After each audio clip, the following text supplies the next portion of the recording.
Happy Lonely Friday night. Happy day, everybody. Happy loneliest name in late night. Happy loneliest show on the internet. Happy Lonely Friday. Here we are. Welcome to Sam Roberts Now. Hope everybody's doing great. Wait till you hear this. You're not going to believe this one.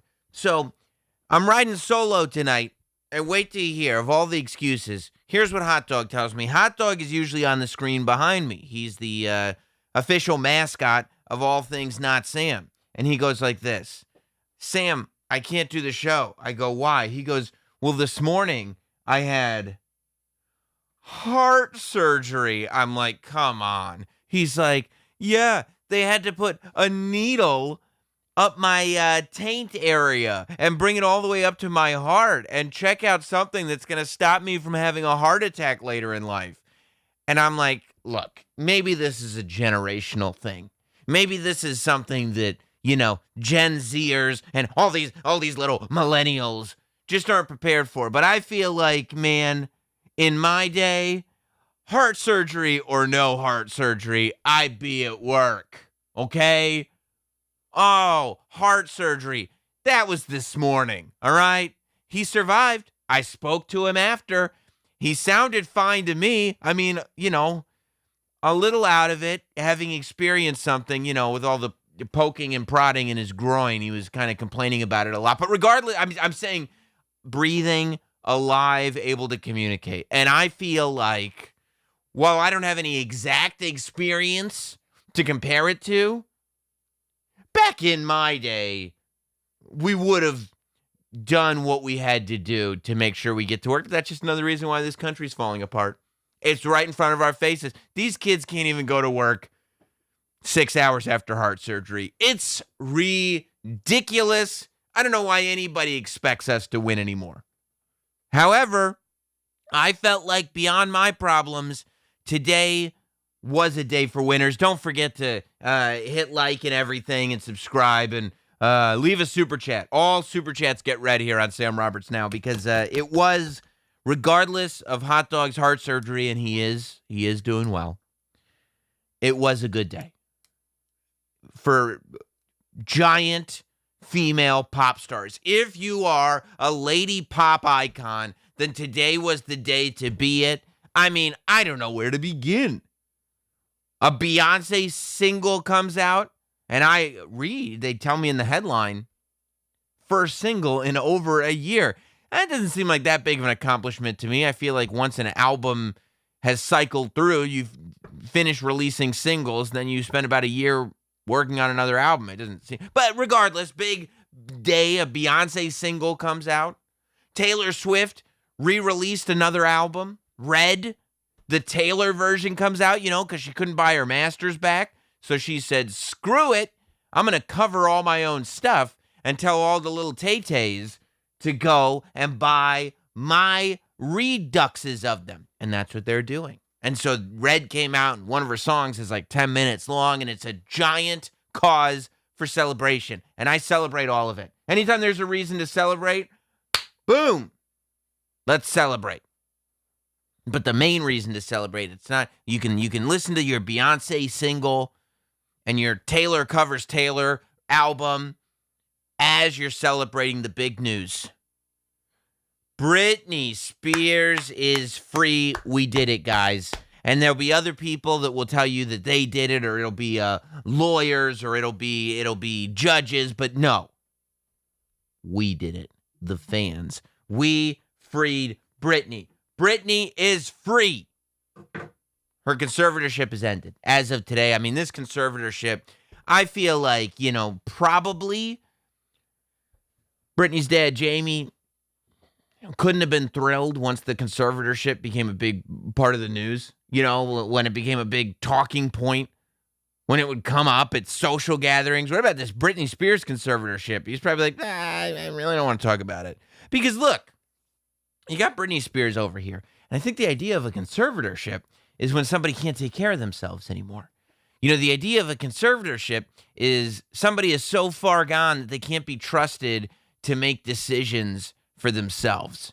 And so they need somebody to sit there and take care of everything. Because part of the conservatorship, it was Britney's finances, it was Britney's business, but it was also her personal life. It was also her medical life. This is what that stuff is for. When you can't trust a person to go to the doctor at the right times or take their medication as prescribed or do anything that is required to stay alive, they go, we need somebody to take care of this person. And that is the situation that Britney Spears found herself in almost 14 years ago. That's crazy when you think about it 14 years ago. Because, she's come out with music in the last 14 years. She's toured in the last 14 years. But she's been trying to send messages, She had that weird thing in Vegas where she had they were announcing that she was going to have a residency.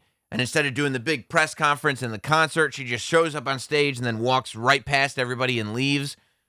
It's a cry for help. It's a cry for help back then. That was years ago. But I feel like these documentaries don't hurt. I feel like, for people who want to get away with stuff they shouldn't be doing, whether it be criminal or otherwise, streaming documentaries are just the worst. Robert Durst is over here murdering people all he wants, all the live long day, going to court, not going to court, doesn't matter, murdering as much as he wants. No, everybody's leaving him alone. All of a sudden, HBO wants to do a documentary about him. He decides to do the documentary, goes to the bathroom, confesses to murder in the mirror, as one does while he's mic'd up, and what do you have? Now he's going to court. He's spending his life in jail while he's on trial for another murder, even though he's already spending his life in jail for the first. Not the best news for him. Great news for his victims, families. Not the best news for him. Britney's dad is over here having the time of his life, controlling Britney's life, getting all her money, getting to do everything he wants to do. Perfect. What happens? They come out with a documentary. They go, I don't know if you heard, but Britney Spears has no control over her own life. There's this whole generation of people that grew up with Britney Spears. And they're all like, what the hell? And then even the ones that go, they go like this. Well, I don't know. Britney shaved her head that time. That was the threshold, by the way. And I don't know if it's just because of Britney, but that was the threshold of crazy at that time. There were people that literally were like, she cut her hair. Clearly, she needs some kind of help. Meanwhile, forget about Kanye West and every other person that has gone so far past the, I don't know, they got a bad haircut. I don't think we can trust him anymore. Just sign on to your Twitter account. Just go into your app mentions. I'll bet you'll find a lot more crazy than a bad haircut. But you go she had a bad haircut. The guy that was following her around with a camera as she was trying to get custody of her kids, she hit him with an umbrella. Clearly, the next 14 years of her life, she should not have any control over. Well, that's all gone now. The announcement was made. Here's the attorney outside the courtroom today. What's next for Britney? Yeah. And this is the first time that this could be said for about a decade, is up to one person, Britney. Okay. I will say. And I don't know because I haven't done all the research, but I see here Tinker Weasel says she spent all her money on Pogs. And if Britney did spend all her money on Pogs right before her dad took her over, well, it depends on what kind of Pogs. If you're talking about taking all your money and spending it in Alf Pogs, that's something that could retain value and even go up. But if it's, if it's like Teletubby Pogs, That's ridiculous. Nobody's ever going to want those. So it would have to get specific. But if that is the case, we would have to look into it. I will say that Britney has been put into a position through our collaboration and the work of my law firm to succeed. We have a safety net in place for Britney, both on the personal side and on the financial side. I want to know who's getting I can hear Britney playing in the background. I want to know who's making the money off that Britney music. That's what I really want to know, right? Like, obviously she should be making money off her music, off her merch, off all this stuff, because Britney's stuff just keeps coming out. So, like, was her dad making it before and now she's going to make it? Do these lawyers make it? Because this lawyer, as those of you who he's talking like he's in charge. But Britney, as of today, is a free woman. Hey. And she's an independent woman. And the rest, throw your hands up at me, will be up to Britney. Okay. He says it'll be up to Britney. But I don't know, man. Maybe it's because I don't trust lawyers. Maybe it's because I know what Britney just got herself out of. But all this talk of safety nets but there's no safety net for me. Nobody sits there. I don't think to myself, well, no matter what happens, somebody sets something up for me and I'll be good. I didn't come out with toxic. So maybe I haven't made enough money for somebody to take it and be like, don't worry, we're going to set you up for life. I think that maybe that's what this is for. Like if you've made enough money to set yourself up for life, I guess sometimes you need somebody there to take it and actually set you up for life with it. But there's like every athlete that's ever lived, every person that's ever played professional sports that ends up broke, which is all of them. Aren't they watching this going like, hey, lawyer guy, why don't you set me up? I made $200 million throwing a football around, and I don't have a penny to my name. I have no idea what the hell happened. And they go like this. You mean you weren't good with your money? Believe it or not, no. Even though I have this college degree that got me into the NFL, it wasn't for economics. I mean, there's a lot of people that probably need people to set up safety nets for them. I'm glad Britney does. Britney deserves it. Hits and hits and hits. Every time. She's so lucky. Listen to the fans going nuts.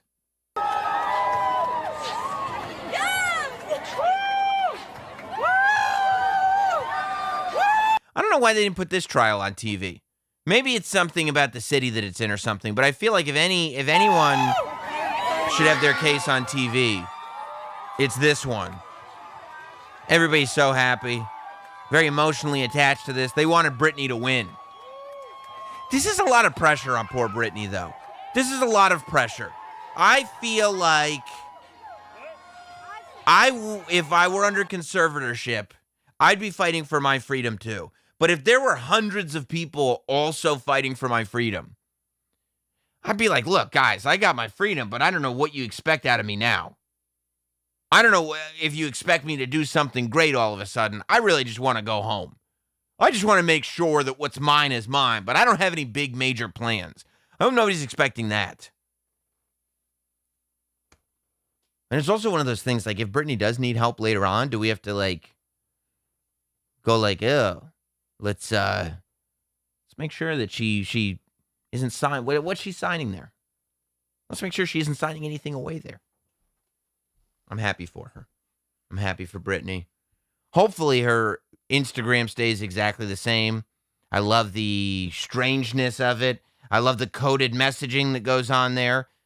I love that it looked like that she was locked up in a giant vestibule all the time. I mean, it was all entertaining, all the dancing and everything. I don't know if this means she'll go back on tour. But, like, part of the thing about her conservatorship was they said, like, the conservatorship was they were, like, pushing her out on stage when she shouldn't have been on stage. They were taking advantage of her. So I feel like maybe she shouldn't be on tour. I don't know. I don't know how Christina Aguilera got out of it and Britney ended up in this mess. But, man, I also don't know. What is that life, man? You start out as a kid and you're on the Disney Squad or whatever that show was called. But you're famous from the time you're a kid, right? You're kind of famous. You're at least famous to your friends. You're the one friend who's on television. Then you become the biggest pop star in the world. You're insanely sexualized from the time that you're a young teen. You're 15 years old, running around. People are asking you about your breast implants. There's paparazzi that are making excuses as to why it's good that they follow you around. Remember they used to do that? Paparazzi used to be like, oh, no, the celebrities like it. That one guy in the documentary about Britney, they goes like, she told you to leave her alone. He goes, no, she meant leave me alone for that day. I did. I would leave her alone for the day. I'd see her again tomorrow because otherwise, who's going to talk about her? But so she becomes like the biggest star ever. Paparazzis are following her around everywhere. Her body changes are being completely examined. Then she ends up, just trying to escape everything. She goes through her phase. We all go through our K-Fed phase, but she goes through her K-Fed phase right in front of the world's lens. For everyone to see. Now everyone's knowing that she's letting K-Fed be the father to her children. That's kind of embarrassing in hindsight. At the time, probably not, but in hindsight, I would imagine. Custody battles are all public. She gets to the height of, madness. And then she ends up in a conservatorship where she has no control over anything for 14 years. There's no space from the time that she's 11 until today when she's a normal person. This has been the 90s. She has not experienced life as a normal person since the 90s. She's either been astronomically famous or living a life where other people control every decision that she makes. And now, as an adult woman, she's got to step into 2021 and be like, let me smell the fresh air. And then realize that nobody can make good decisions anymore. Everything is bonkers. And this is the time. I mean, if there was ever a time where I wanted people making all my decisions for me, it would probably be right now. Wouldn't it be great to not have to think about anything? But that's only because we've gotten to think about everything so much. We need a break from it. Britney needs a break from not having to think about everything. To be an independent person for a change. So, God bless Britney. Congratulations. Fantastic. Britney is freed, and I can't wait to see what the next chapter in this journey looks like. I'll tell you the journey that I'm excited about seeing the next chapter of. This is a company that I have been obsessed with for a long time, and I knew that I did something right. Because yesterday, when this news broke, I was getting DMs, tweets, messages, dozens and dozens of you reaching out to me to tell me, you got to read this news. My father, my own father, whose loins I came from, sent me an email going, hey man, hear about MoviePass? That is how much all of you know that I am excited about this. And again, it has nothing to do with the product. It's the story. I love a story. I love stories. And the story of MoviePass is just as fascinating as it gets for any company. All right, to bring you up to speed, MoviePass comes out several years ago. And what they do is they go, this is before COVID. Everybody's still going to the movie theaters. No movie theater, this is key. No movie theater at this point has a monthly ticket pass. You know how now all movie theaters have them? At this point, no movie theater has them. So at MoviePass, this guy, Stacy Spikes, and I think one other person, I don't know, co-founder Stacy Spikes comes forward, and he goes, hey, I got this idea for a service, and he introduces it to the world. It's going to be $40 a month, I believe is what the price was.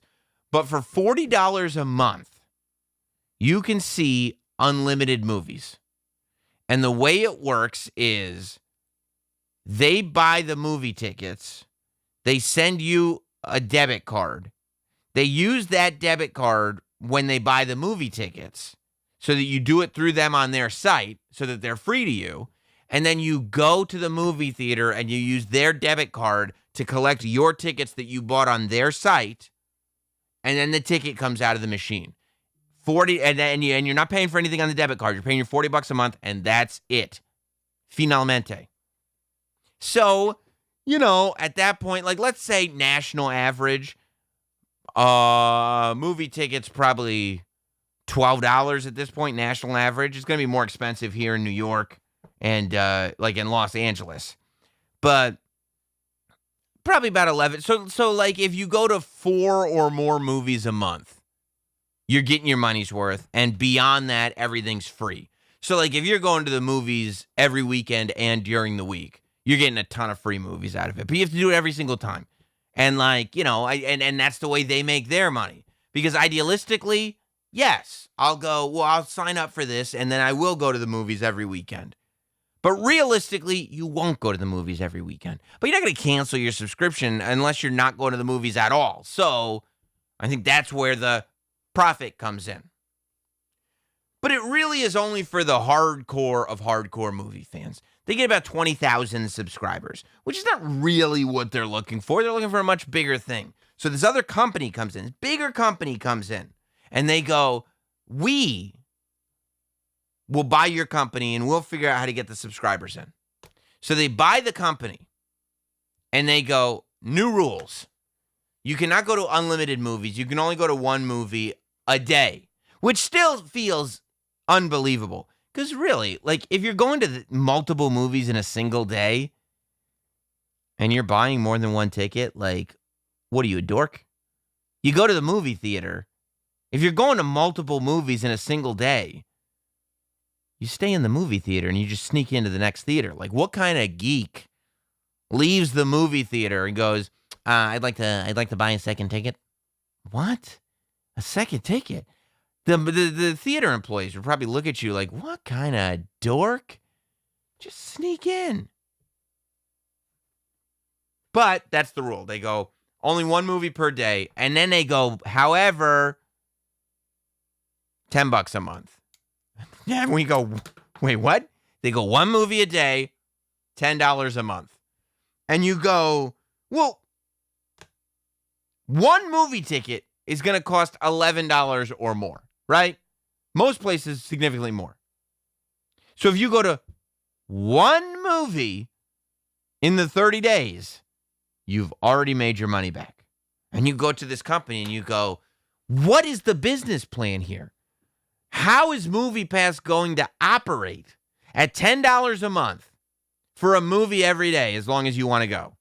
And they go like this. Well, here's what we'll do. What we'll do is we'll go in. Step one is we'll get $10 from every person that signs up. Then we will buy the movie tickets. Then we'll give them to you for less than we pay for them. Then there's step two. Step three, profit. And you go, what was step two? And they go, right. Step two comes after we give you the movie tickets for less money than we paid for them. Step three is profit. And you go, $10 a month, you say? And a lot of people did. I think like 2 or 3 days after they announced this is the new plan, they go from 20,000 to 100,000 subscribers. Within a year, there are 3 million MoviePass subscribers. 3 million people have realized there is no potential part 2 that would lead to part 3 profit. But in the meantime, we will be going to free movies all the time.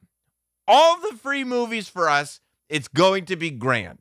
And there are a lot of people who in their lives, they have this era where it's like that was the MoviePass era. MoviePass customers loved the product. Don't get me wrong. It wasn't until the very end of the company that their customer satisfaction dropped.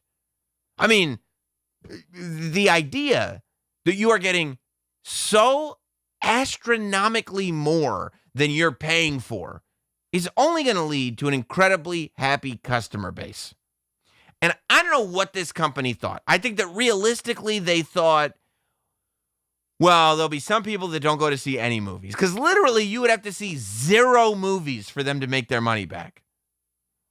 But I think they thought, we're going to sell the customer data. We're going to have all the data behind every movie ticket sold. Because who in their right mind would buy a movie ticket from anyone other than MoviePass here? So we're going to have all the customer data for every movie ticket sold. And then we will sell that data.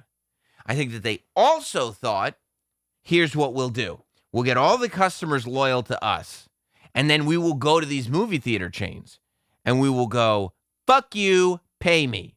And the movie theater chains will pay us. They will give us the most insane discounts on movie tickets. And if the studio doesn't want to play ball, well, guess what? They'll have to play ball because we'll control everyone. We'll spend a little bit of time losing some money, but once we build that customer base, there's nothing the studio will be able to do. And here's what happened. They built this customer base, 3 million people.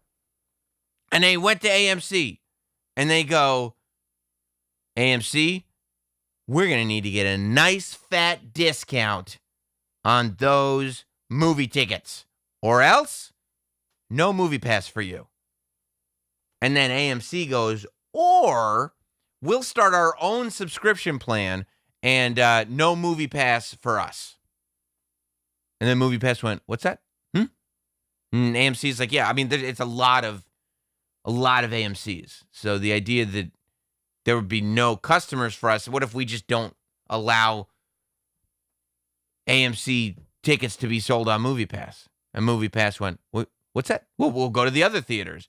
And then Regal Cinemas was like, hey, AMC, that's a great idea.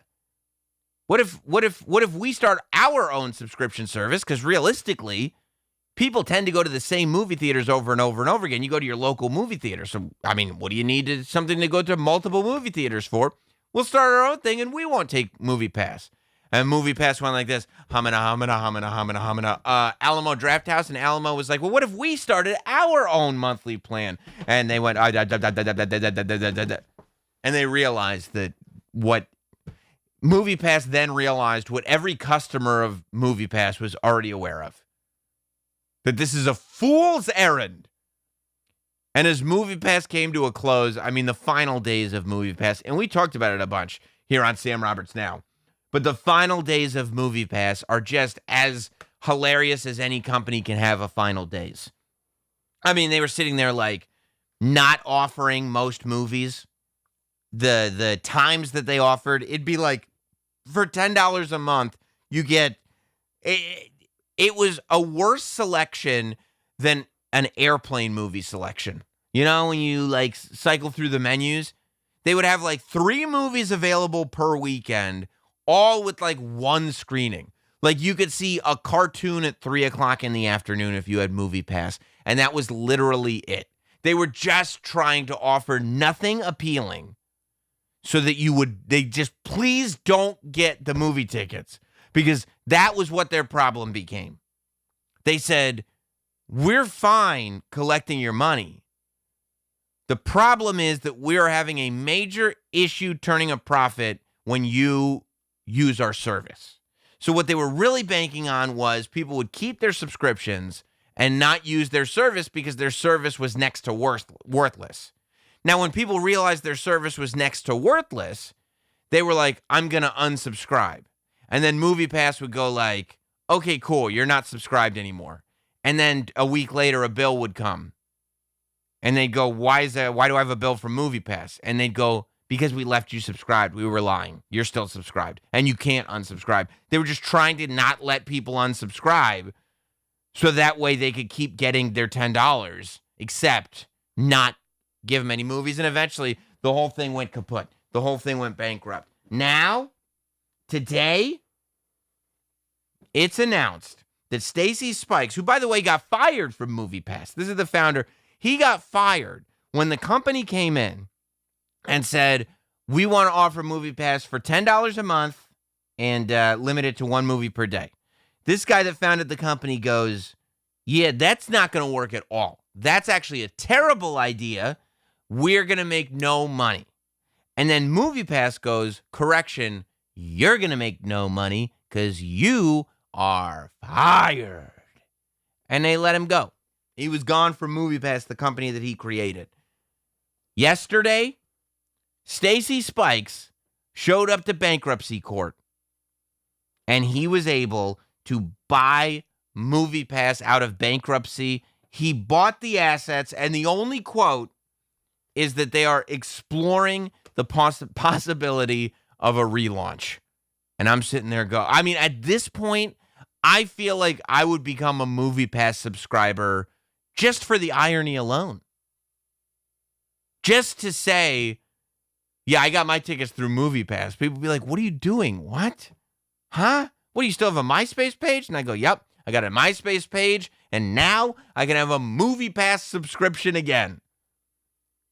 Like, I don't know what the plan is, because if we do it Stacy's way, which is pay a reasonable amount for movie tickets so that you could still find some value, but the company doesn't go out of business, you get very few subscribers. If you do it so cheap that everybody subscribes, you make no money. Like, I don't know what corner of this business hasn't yet been explored. I guess on some level they go like, wow, you know, the movie theaters are starting to empty out. I don't know. I think that I think that this whole MoviePass business is contingent on movie theaters selling discounted tickets.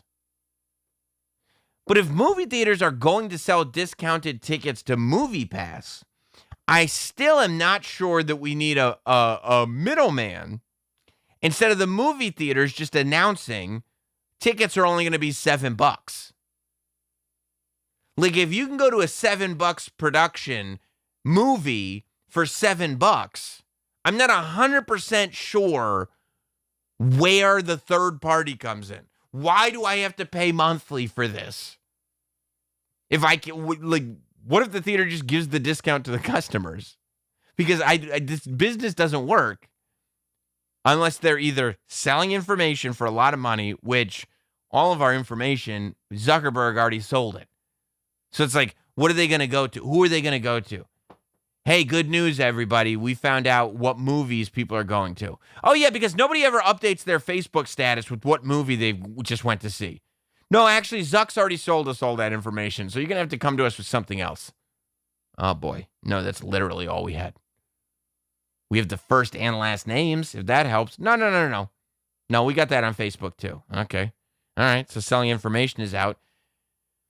Can we have some discounted tickets? We can make a profit on them that way? No, you can't have discounted tickets. We're already giving ourselves the discount. That's the other thing. We're now entering a world, I think the idea is that if you can give people a reasonable monthly subscription to MoviePass, then maybe it'll get people excited about going to the movies again. Maybe people will start actually going to see these movies because they want to cash in their things. But they already have subscriptions. All the theaters already have subscription plans. Like, everybody realized that, like, why give third parties tickets at cost when, as a company, we can take on that discount ourselves? Like, it doesn't make any sense. I don't know if they think that they're going to maybe be a streaming platform. Maybe they think they're going to, like, somehow, like, yeah, I mean, I'm sure there's some kind of buzzwordy thing that's being concocted right now. We're going to be like a combination of movie theaters meets Netflix. Classic projection meets new age streaming. What does that mean? I don't know. We're still figuring it out. I don't know what it means. It's just a thing for boardrooms. It's just a thing for people who don't fully grasp technology but do love buzzwords. We have a lot of buzzwords we can use to describe this thing.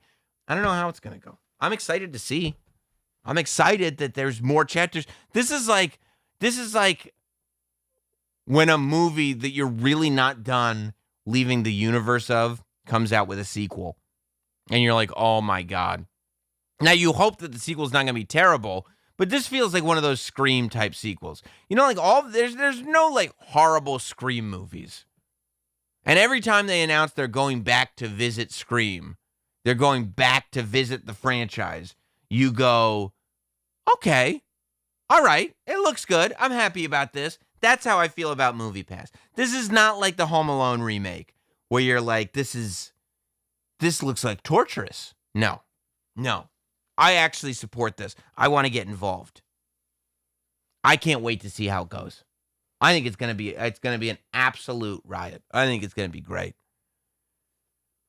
And I probably shouldn't be doing this for entertainment, but I have I have Mr. Hotstetter says Sam got a face made for Tubi.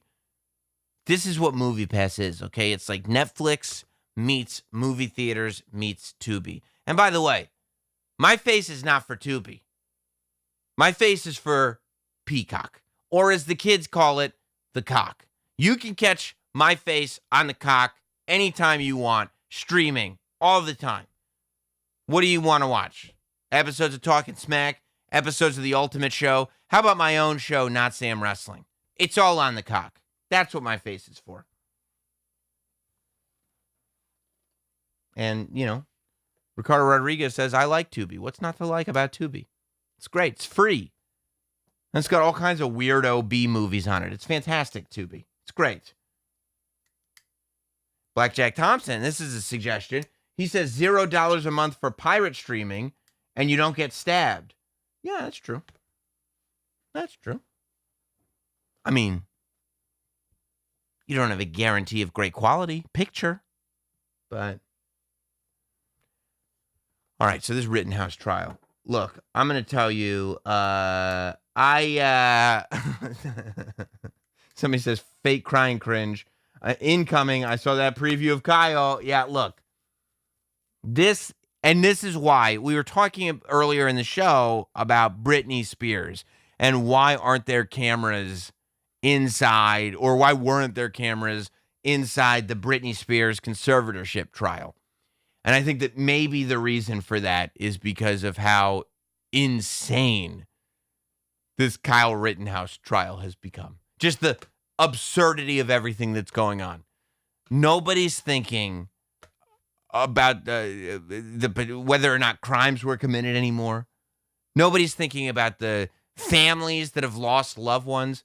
Nobody's thinking about any of it because this whole thing has become an insane circus.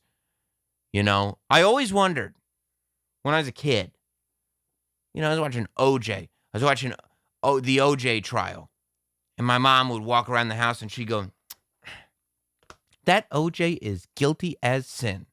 I don't know. I probably walk around my house right now. I haven't asked my mom about it. Maybe I'll head over to my parents' house tomorrow and go, Mom, what do you think of this Rittenhouse kid? I think he is guilty as sin.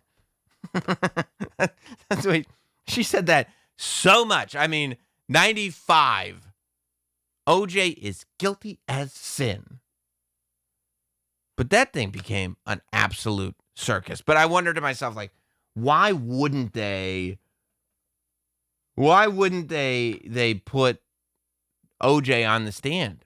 You know, I thought to myself, well, if you didn't do it, why don't you give somebody the chance? Like, I mean, what could be more compelling than a person saying, I'm just a human being who didn't do it? Now, in the case of Kyle Rittenhouse, I think, and again, I am not an expert on this case, okay?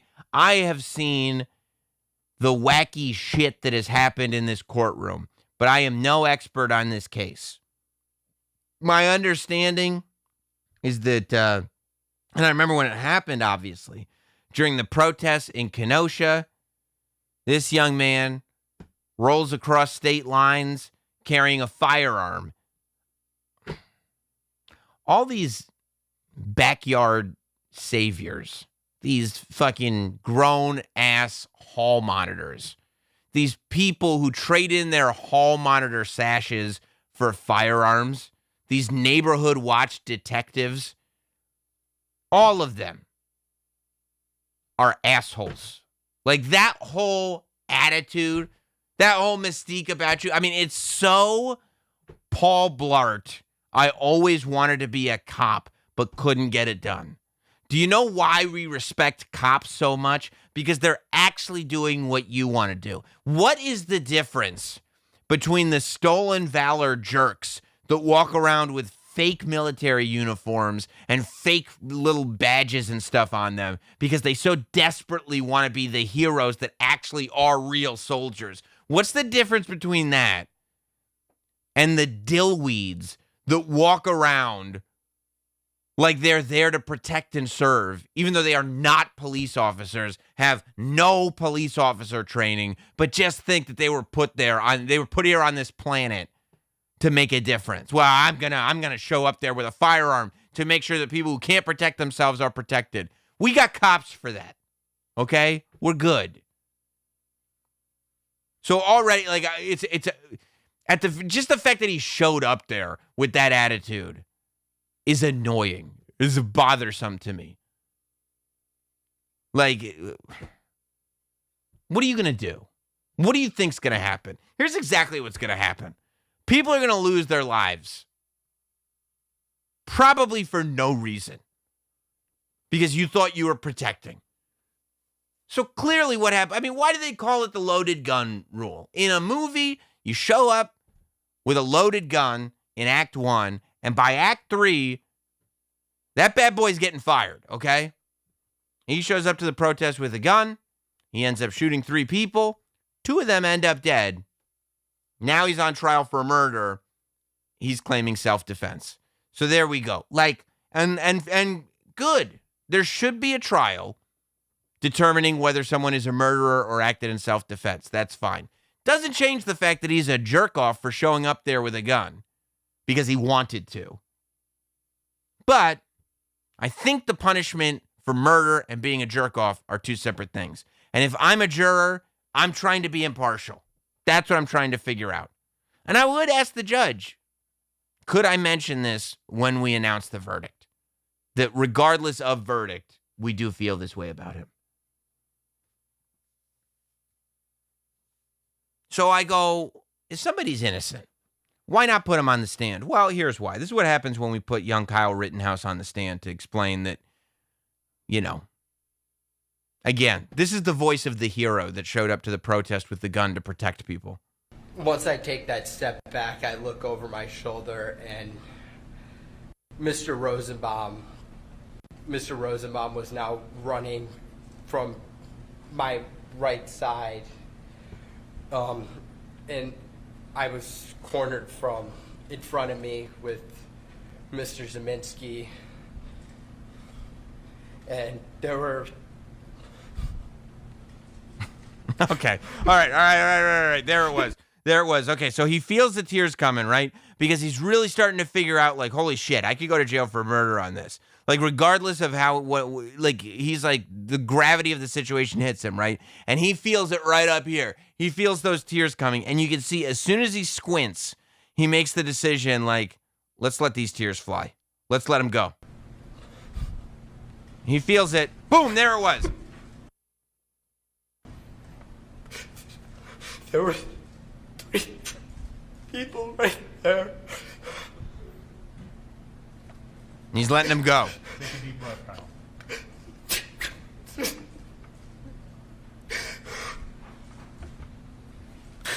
That's what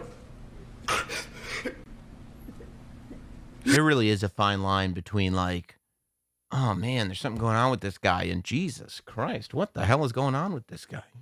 Like, that's where I run. like this is like that cry. This is why you don't put people on the stand to defend themselves. Because regardless of what happened, that cry is very, holy shit, what did I just do? Cry. That's like, that's the wild thing about the jury trials, you know, is that they will go like, yeah, but did you see the way he cried? You know, it's a big deal. Uberco says, is he trying to hold back a sneeze? Maybe that's what he was doing. He's trying to hold back a sneeze and just started crying because he had to sneeze so bad. We're going to just take time for our break anyway. You can just relax for a minute, sir. We're going to take a... Relax. Look how far away. Oh, there's the clean. I thought that these were the Kleenex. I see he's got a red, white, and blue American Kleenex next to him. Good. Just in case. He's got to check over. See the stars and the stripes there are looking back at him even on the Kleenex box. That's got to make him feel better. I thought that blue box was as close as he was getting to those Kleenex. I was like, yeah, that's not going to make him feel any better. Take a break, about 10 minutes, and please don't talk about the case during the break. Read, watch, or listen. How the hell do you not talk about the case during the break? Why even bother saying that? We just watched a guy fall apart in front of us. What do you think we're going to talk about during the break? Can you imagine that happens right in front of your face? You're on the jury. You get a 10-minute break, and what are you going to do? One guy pipes in and goes like, man, it's just been a bad season for the Jets, huh? When are they going to stop sucking? Stop sucking? What about that kid who just lost his mind on the stand? Oh, we're not supposed to talk about that, I thought. I thought we were going to talk about the Jets. Craig Brockway says no tears. LeBron James pointed that out too. King James over here on Twitter getting people all worked up, saying, I didn't see any tears. I didn't see any tears. Prove to me you're sad. I didn't see any tears. I don't know, man. I don't know.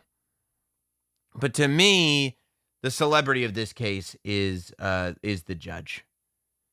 There's no doubt that this judge, I mean, and there's something about these judges. I think they know, too. They know when they got a high-profile case, they got to turn it on. They got to be something like Judge Ito.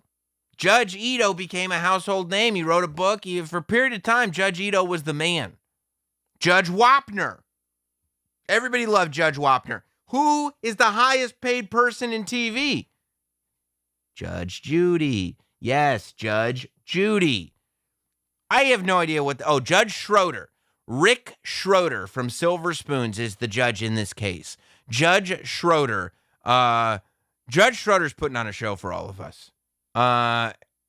He's embarrassing himself a little bit. I have to admit that. He is embarrassing himself a little bit. But this was a moment in the case when, I guess, Judge Schroeder had made it clear, don't bring this shit up. And the prosecutor was like, fuck it, I'm going to bring this shit up. And Judge Schroeder was like, not in my courtroom, you're not. And basically turned the whole thing into the Schroeder show. Using it to protect property, correct? Yes. And you'd agree with me that you're not allowed to use deadly force to... Okay, Frank brings up a good one. Who is the most important part of Fast Times at Ridgemont High? Judge Reinhold. Sylvester Stallone. Who is his most beloved role that Sylvester Stallone has ever played? Yes, Judge Dredd. Even Judd Nelson, because it's close enough, is very beloved. Very close. Mills Lane, the boxing referee. Nobody gave 2 squirts about Mills Lane. Let's get it on. Everybody was like, shut up, Mills Lane. Hey, let's get it on. Shut up. Then he gets his own little TV show. He becomes Judge Mills Lane. Everybody goes, that's my guy. It's true. It's very true. Blackjack Thompson says Rittenhouse needs a Kato Kalin. Yeah. I haven't had, there hasn't been any breakout stars like Kato Kalin. Kato Kalin, became a celebrity's celebrity after the OJ trial. To protect property. But watch this. This prosecutor doesn't know what hit him. He kind of looks like the fact that the prosecution is getting raked over the coals, if that's the expression, I guess they're not doing a very good job. That's what I'm reading. I don't know if I'm reading the right places. I don't know what my algorithms are throwing in my direction. But they say the prosecution's not that good. They say the judge might be biased and the prosecution is not that good. Those are the things that I read. But this prosecutor, he looks kind of like a jerk as well. You know what I mean? He's not like... If I was at a social gathering, he and his plaid tie would not be the direction I'd be going towards. Correct? Yes. But yet you have previously indicated that you wished you had your AR-15 to protect someone's property, correct? You know what my favorite thing in all of the law is, in the law of the land in these United States? I'll tell you right now. Let me see if I can get the perfect screen grab of it. 15 to protect someone's property, correct? This, right there. That guy. Right there. Right there. The defense. The look of just ghastly. This is what a professional this defense attorney is. He knows his role. He's like method acting. Look at the look of outrage immediately. This dude just asked that question. And the defense attorney is like, you can't ask that question. What? I mean, immediately. He is pissed. Look at the audience. Nobody knows anything bad just happened. This guy's like, I'm just watching this thing. This guy's listening to Wiz Khalifa over here. This girl's listening to Wiz as well. This guy's over here just thinking about when lunch is. He don't know what's going on. This guy, look at outrage on his face. Look how his face does not match any of the other faces. Why? Because he knows that this guy and his plaid tie just broke the rules. You said you weren't going to talk about that.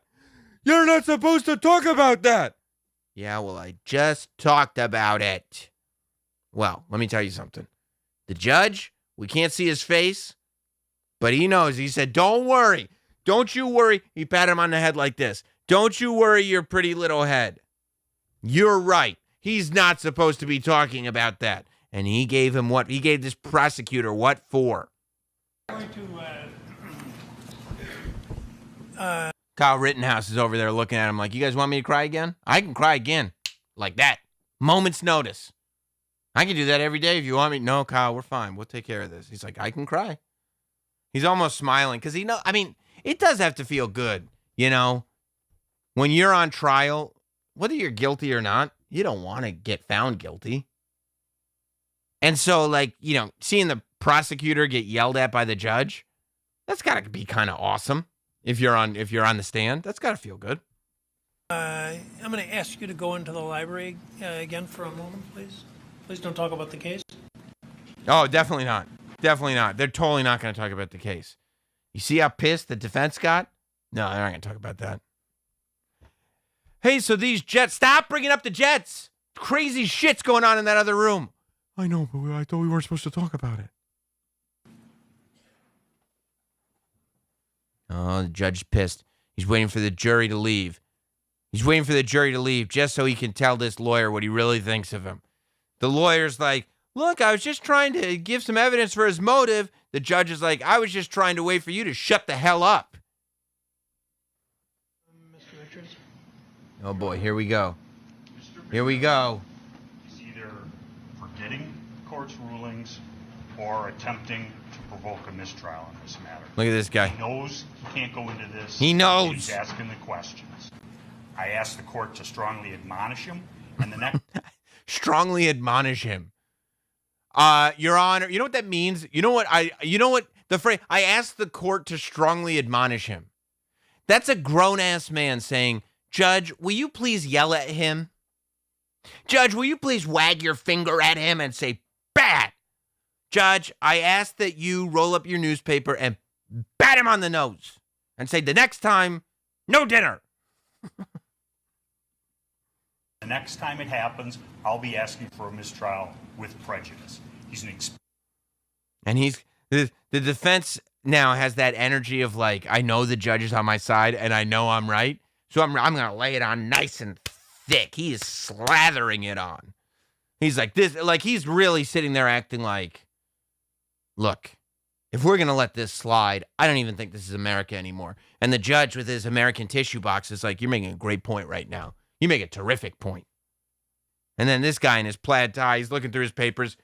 Nothing in those papers, by the way. Nothing in those papers. The defense attorney is just laying it on, brick thick. I mean, thick, going like, I think that here's what you should do, Judge. If I'm the judge, I would go, I think both of you should shut the hell up. You don't tell me how to do my job, Mr. Defense Guy. And you, Mr. Prosecutor, you got some balls coming in here and asking this guy about his motives.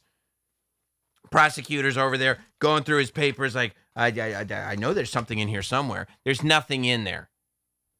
That's like when the teacher asks for your book report and you turn over the same piece of paper 4 times. You ain't going to find that book report because you didn't write it. Mr. Finger? Give it a second. Your Honor. This was the session. I'm well aware of that. Ooh, a And little the attitude. court left the door open. For me, not for you. My understanding of You should have come and asked for reconsideration. You did on the... Wouldn't this be considered like toxic workplace? Like, you can't do this, and these are adults talking to each other. Why in the court can you still do like this? Why in the court can you still go, For me, not for you. I'm the boss. One motion, and in fact, I granted your motion for reconsideration. That was not a motion. Excuse me. I did. I granted. We did not move to reconsider. That was their motion. Oh, boy. We have not filed any motions to reconsider in this Forgive me. case. That was their motion for reconsideration, which I denied. But Irregardless. I denied it, or I indicated a bias towards denial. Held it open with a bias towards denial.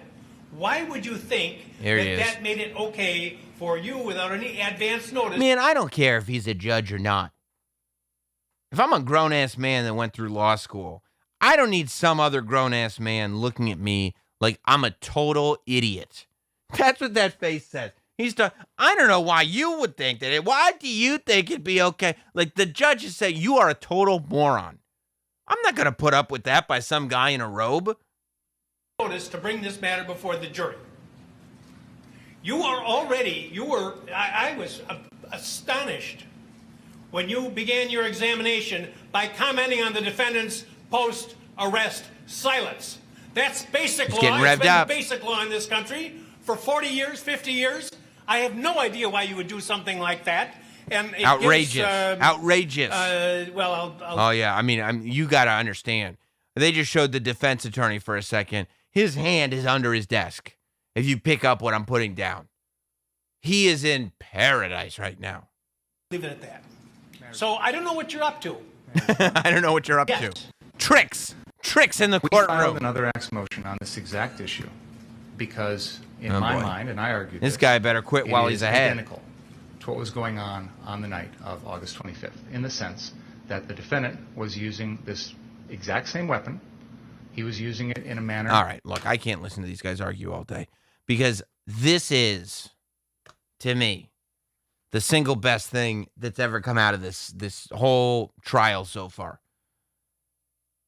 There's a whole thing, right, where, I guess I'll play this clip first because there's footage of the attack happening. There's footage of what is on trial for murder happening. The killing happening is on video. Except it's on this video that I guess was taken via an iPad, and it's a very, very wide shot. So the argument is, here's what we're going to do. We're going to take the video, and we're going to zoom it in. So that way you can see what's going on the video. You know, the same way, like, they enhance video all the time. You know, how many movies have you seen that in? When they have the security cams, and they go like zoom, zoom, enhance, and all of a sudden it goes from blurry to not blurry anymore, and you see it's Matt Damon in a baseball cap, and then he's got to go and delete all the footage and everything before anybody else gets to the station. So that's probably what they think they're going to do. They're going to use their little fingers, they're going to pinch it, and they're going to pinch out so they can zoom way in and show the world what's really going on. Well, the defense was like, no. And this is a thing that happens in court all the time. I feel like, lawyers will just argue anything. Anything that there might be a little opening for, lawyers will argue it. And I guess that's their job, right? So that's what the defense guy does. I don't know what the state's going to do next, but I suspect that it's something along the lines of they're going to use the iPad, and Mr. Binger was talking about pinching the screen. iPads, which are made by Apple, have artificial intelligence in them that allow things to be viewed through 3 dimensions and logarithms. What? They got 3D iPads now? Logarithms? I don't know. Logarithms? Yeah, logarithms. I don't know if that's the stenographer saying what. Logarithms? I don't understand it all either. Then what are you arguing? I don't get it. I don't know what I'm talking about. Artificial intelligence, or their logarithms, right, to create what they believe is happening. So this isn't actually enhanced video. Oh. This is Apple's iPad programming creating what it thinks is there, not what necessarily is there. And I don't know what's going to happen. Yeah, I don't either. You bring up a good point. I mean, there's a good possibility that Tim Cook is out there in Palo Alto And he's like, how do we make these iPads make people look more like murderers? Is there anything we can do to make them look more like murderers? Only when you pinch. We do have some logarithms that allow for you to 3D make it look like people are murderers when you pinch it. And they go, oh, okay. If I'm the judge in that case, I go, hey, buddy, the hell are you talking about?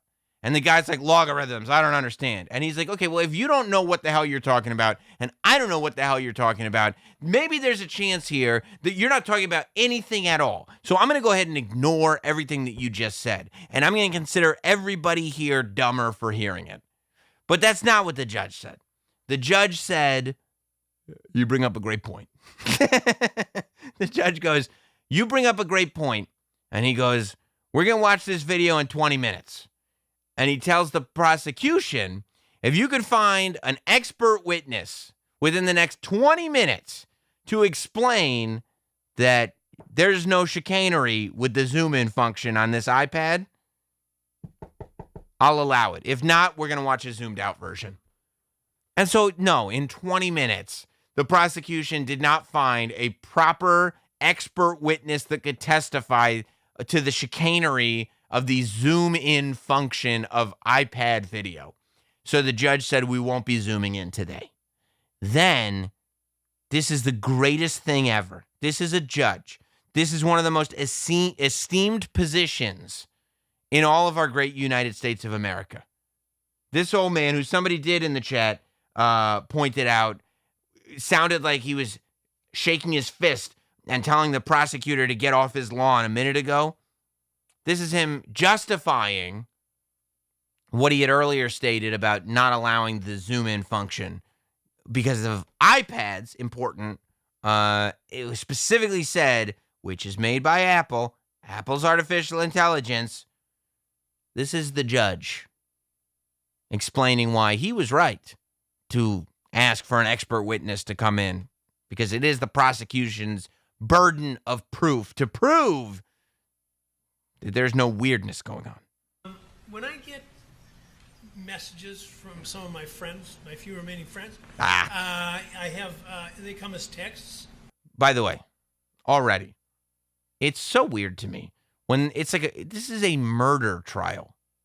It's like a young person and a murder trial. That means the families of the victims are in the courtroom, and the family of the person on trial for murder and the person on trial for murder. This might not be the greatest time in the world for the self-deprecating quips. Maybe now isn't the best time to go, few friends I have left. Sorry, Judge. Didn't hear about your friends. And then they start belittling me or whatever in one way or another, and it can be quite lengthy. The exchange that's going on between them and us, but they're entertaining, and so I don't know how to save text messages. I haven't figured that out, and I have a lot of things that I'm doing, so that's a low priority for me to figure out. I love that. He's like, a lot of people, I don't know how to save text messages. A lot of people think that makes me an idiot. In reality, I'm just so damn busy. I got so much going on. I'm so important that I can't figure out how to save a text message. That's how important I am. Judge, I didn't realize. I mean, I knew you were important. I didn't realize you were that important. Figure out how to save a text message, and I don't want to leave them on my phone forever. I want it off so that it's clean, so when I look at it, I'm looking just at the fresh stuff. So then What kind of psycho goes through deleting text message conversations? This is, like, I understand that it's a different thing. But if you're sitting there, right, and you're like, this is the judge. This is the guy who's in charge of the courtroom. He is clearly saying, to me, what it sounds like to me is that Your Honor deletes his text message conversations because he can't tell what's read and unread on his phone. If you can't tell what's read and unread on your phone, you should not be driving a car, let alone be a judge in the United States of America. That's a minimum. That's not like, oh, I wasn't raised with the technology, so I don't know everything. Knowing what texts are read and unread and keeping up with text conversations, there's a lot of very complex conversations that happen within a courtroom, right? You have to have a sharp brain to really know everything that's happening inside that courtroom. And you don't know which conversation you're reading on your phone to the point that you have to delete what it keeps going. So that it's clean, so when I look at it, I'm looking just at the fresh stuff. So then I do a screenshot of it, and I email it to myself to save it. But I found, to my distress, that some of them are pretty long. And they So, old man judge over here, first of all, this is the beauty of it, right? I had to read about it because I was like, what the hell is that? He is clearly using an Android phone. Android phone. The argument that the attorney made was that Apple's artificial intelligence would make the zoom in function unreliable because we don't know what Apple has put into that artificial intelligence. He is demonstrating the zoom in function on an Android. Already, we're at the point now where this has absolutely no bearing on the asinine conversation that happened before this. Because what would the zoom in function on an Android have to do with Apple's artificial intelligence that also makes no sense? Samsung has something, I believe, I read about this, called scroll capture, right? So by mistake, by accident, he was trying to take pictures of his text conversations because, of course, he has no time to learn how to save a text conversation. And instead, this creep screen grabs all of his texts. He doesn't want them in his text app. So he screen grabs all of his texts. But by mistake, scroll captures and has one image that's the size of the screen that's the entire text chain. This man is a fool. They show up in my email like this, like a little ribbon. He emails his texts to himself to save them. He screen grabs his text conversations and emails them to himself. Do you have any idea how long that process must be? The arduous task it is every weekend to sit down in his stupid judge's chamber and screen grab text messages and email them to himself. It's insane. Down the center of the page, some of them are even smaller than this. Well, then I go to open them up. He's pinching. And it's just a blur.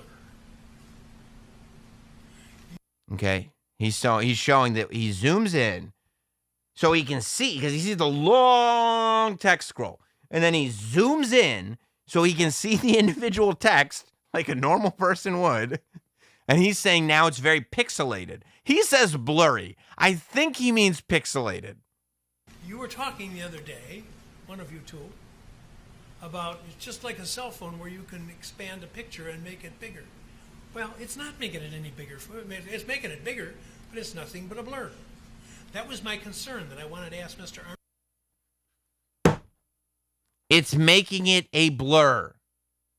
You know what that would lead me to believe? That the artificial intelligence that Apple has put in your Android does nothing. Because it's blurry.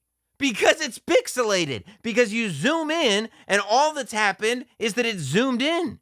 Nothing has corrected it. Nothing has done anything. What you've done is you've proven on a non-Apple product that there is absolutely no artificial intelligence. You have proven the exact opposite of the argument that the defense attorney was making on a product that is the opposite of what the defense attorney was talking about. Why, Your Honor, do you waste our time with this? This is what I'd be thinking. Oh, my God. If I was this prosecutor that just had to have this man talk to me like I was an idiot, and I've got to sit here and listen to him talk about something that makes no sense and has no bearing on this. He was sitting there talking to his wife at home going, oh, this is just what we were talking about in the courtroom. And his wife was like, that's nice, honey. And he goes into the courtroom and he goes, this is the same thing we were talking about. And every person that's under 70 years old goes, that's not even sort of what you were talking about, Judge. It's the opposite of what you were talking about. Mr. Armstrong about, and I guess I should have, for him to explain it better for me as to how that can be reliable. Because it isn't reliable for me in getting my messages on my phone. Because it isn't reliable for him getting his messages on his phone. He is wasting the court's time by saying, can one of the lawyers please tell me how can I get my text messages? How about just leave them on your phone? Just leave them. You scroll through them. That's where the saved text messages. First of all, saving a text message is easier than taking a photo of the individual screens and emailing them to yourselves. That's the most psychotic behavior I've ever heard of in my life. I'd like to hear the response. Because now I believe he's asking the defense attorney who likes the judge because the judge was on his side.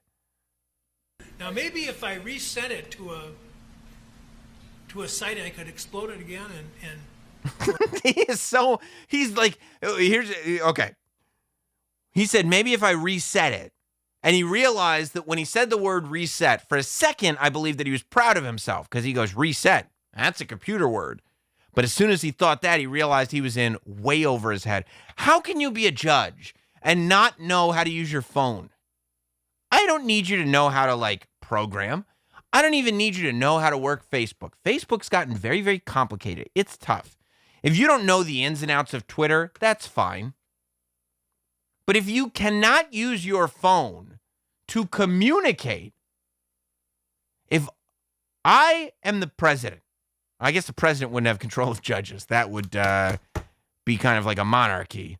That would be, that would be a dictatorship. Man, I don't know who's in charge. If I'm in the Supreme Court and I see some judges under me at the city, state, federal, I guess federal level would, look, whoever's in charge of these judges, somebody's got to be in charge of these judges. Obviously, I wasn't paying attention in social studies class. But whoever is in charge of these judges has got to be sitting there saying, if you are emailing screen grabs of text conversations to yourself because you think that is the best way to save a text conversation, we've got to take your gavel away. We have to. And your driver's license. I don't trust this guy on the road. No wonder he talks down to people in there. No wonder. Because his kids must look at him like a goddamn fool.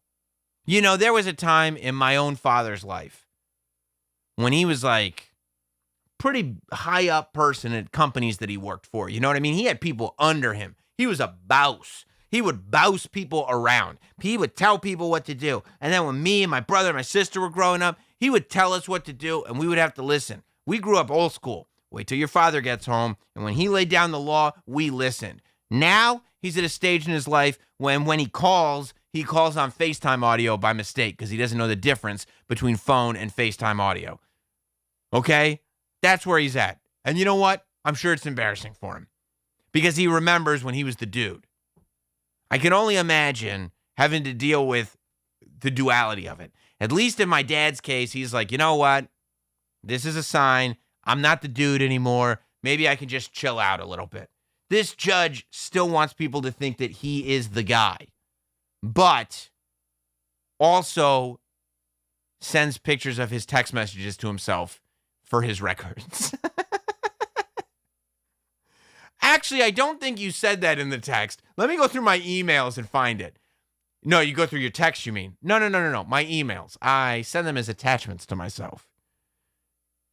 Although he probably doesn't save them in his email because he's probably weird OCD, he has to delete all his emails.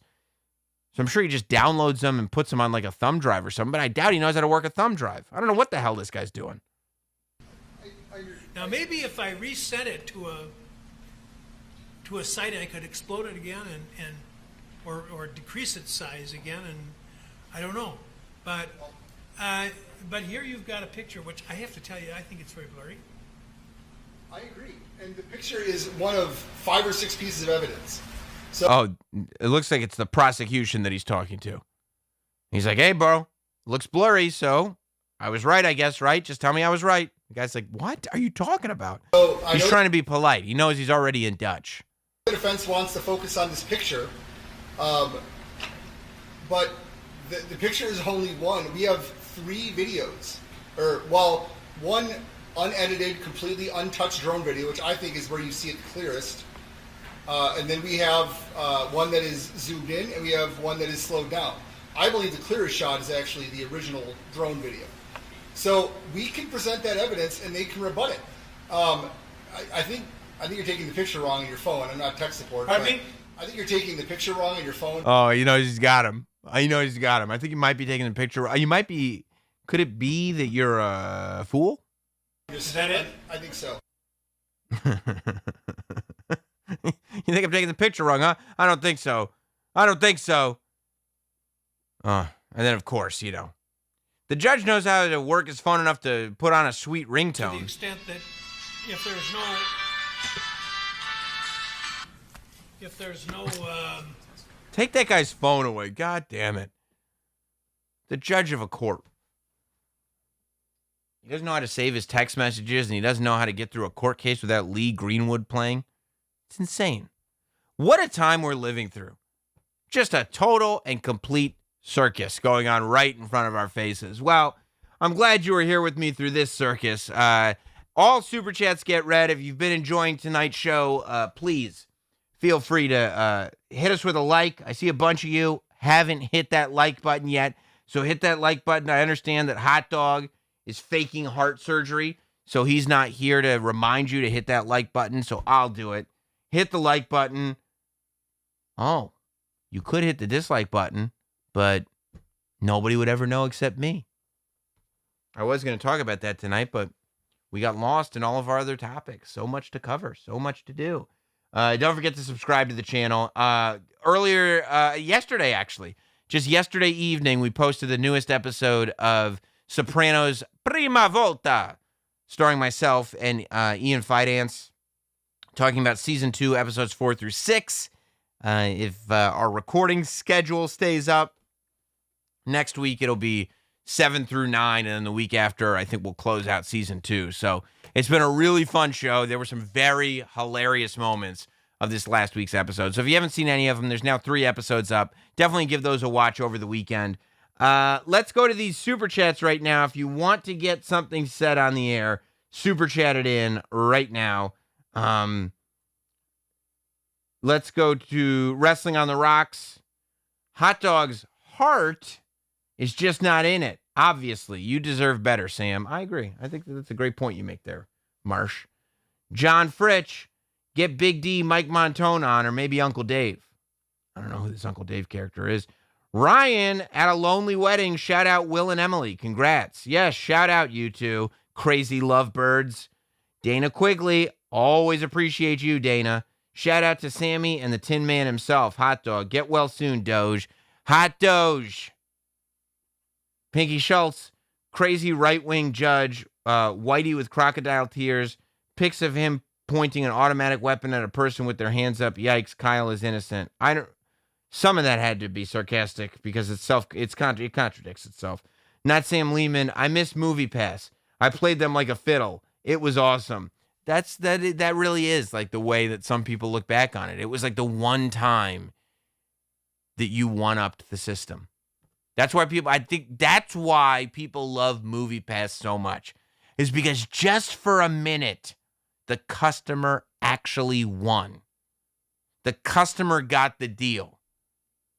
And the company, put themselves out of business. But before they put themselves out of business, they allowed the customer to win. Dana Quigley, a big shout out to the judge in the Rittenhouse trial who has no idea how to put his phone on silent. Yeah, hashtag Lee Greenwood. Doesn't know how to put it on Do Not Disturb. If there was ever a time to Do Not Disturb. Ellie Munoz, wait, so Hot Dog dead? I believe that he survived, but I haven't heard from him in a few hours. So tell Hot Dog he has a MoviePass to my heart. And also, did Hot Dog sell his Dogecoin to pay for surgery? I think so. When are you going to host Tubi's Pro Thumb Wrestling? These things would win. I wouldn't host. I'd be the champion of the world. Thumb wrestling? Yeah. I mean, this is like Andre the Giant level thumbs. I probably actually wouldn't be champion. I'd be brought in the way Andre was, as kind of like a feature, you know, an attraction. My attraction thumbs. Beans and tortillas. I remember Lindsay Bluth using a similar tactic. Yeah, the crying. Ernie, do you think it's a coincidence that Joe DeRosa, who makes sandwiches, looks exactly like Jared from Subway? That's interesting. You think Jared from Subway may have escaped jail and is now pretending to be Joe DeRosa? I've heard crazier theories.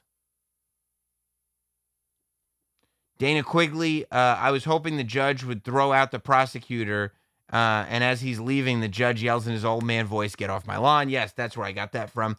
Wrestling on the Rocks. The judge proves that his position should have more qualifications than a GED and getting voted in. Come on, man.